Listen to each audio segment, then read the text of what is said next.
રોજ અમારા સમસ્ત ચોરડી ગામના ગ્રામજનો કોઈપણ પક્ષાપક્ષી કે વાદ વિવાદ વગર બિન રાજકીય રીતે ચોરડી ગામમાંથી પસાર થતી 400 કેવીની હેવી વીજ લાઇન જે ચોરડી ગામના ખેડૂતોને પણ અસર કરે છે અને ચોરડી ગામના જે આ ગૌચર જગ્યા ઉપર આપણે ઊભા છીએ તે ગૌચરમાં થાંભલો ખોડવાની કાર્યવાહી કાલથી પોલીસ બંદોબસ્ત સાથે દાદાગીરીથી જે ચાલુ કરવામાં આવી છે, તો તેના વિરોધમાં ચોરડી ગામના સમસ્ત ગ્રામજનો એક થઈને આ જે થાંભલો ખોલી રહ્યા છે તેના વિરોધમાં આજે રામધૂનનો કાર્યક્રમ આપ્યો હતો.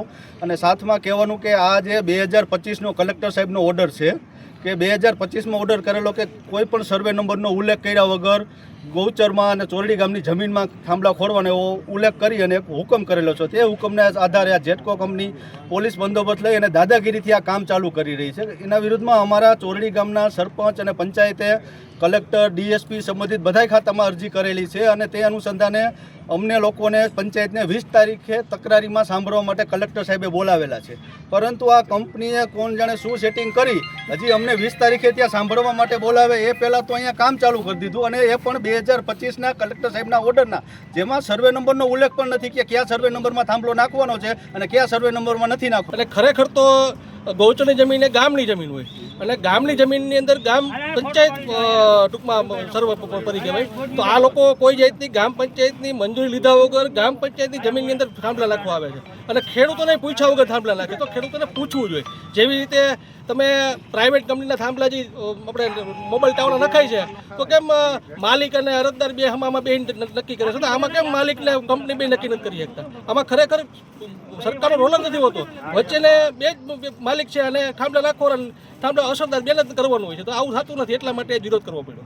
અમે અમારી જગ્યામાં થાંભલો હોય, અમે પંચાયતને ગામના સરપંચને અમે કહેવું કે અમારી આટલી જગ્યામાં તો અમારે આનો રસ્તો હું લેવો, એટલે ગામ અમારે ભેગું થઈ સહકાર અમને ટેકો આપે.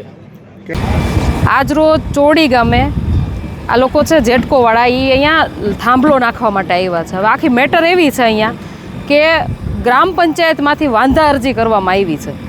વાંધા અરજી પ્રમાણે કલેક્ટરે 20 તારીખ આપી છે. 20 તારીખ સુધીમાં જ્યાં સુધીમાં સુનાવણી ન થાય, જ્યાં સુધીમાં બેયની વાત ન સાંભળે અને કલેક્ટર ઓર્ડર ન કરે ત્યાં સુધી આ લોકોએ કામ નથી કરવાનું, એવો સરકારનો એક નિયમ છે.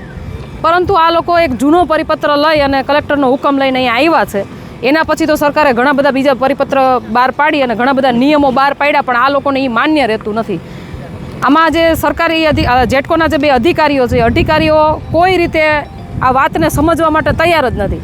મેં સવારે ટીડીઓ સાહેબને પણ ફોન કર્યો. ટીડીઓ સાહેબ એમ કહે છે કે ગ્રામ પંચાયતમાં કોઈ પણ ગૌચરની જગ્યા હોય એની ટોટલી જવાબદારી હોય, હુકમ જે કાંઈ કરવાના હોય કલેક્ટરને કરવાના, ગ્રામ પંચાયતને પૂછવાનું નથી હોતું. તો મને એવું લાગે છે કે ટીડીઓને પણ ખબર નથી પડતી કે હકીકતમાં નિયમો શું છે. આ ગામની અંદર, ચોરડી ગામની અંદર, પહેલાં તો મારે તમને એ સમજાવવું છે કે આ ગાયો ચરે છે. અહીંયા જુઓ, આ ગાયો અહીંયા ચરે છે અને આ ગાયોની હકની જગ્યા છે. ઓલરેડી અહીંયા ચોરડી ગામ પંચાયતની અંદર કહેવાય ને કે આ ગૌચરની જગ્યા ઘટે છે. એના માટેની લડાઈ ચાલુ છે. અને એ જ ગૌચરની જગ્યામાં જ્યારે આ લોકો થાંભલો નાખવા આવે છે, સરપંચ દ્વારા અહીંયા વાંધા અરજી કરવામાં આવે છે, છતાં પણ બધા જ નિયમોને નેવે મૂકી અને આ લોકો અહીંયા થાંભલો ખોડવા માટે પોલીસને સાથે લઈને આવ્યા છે.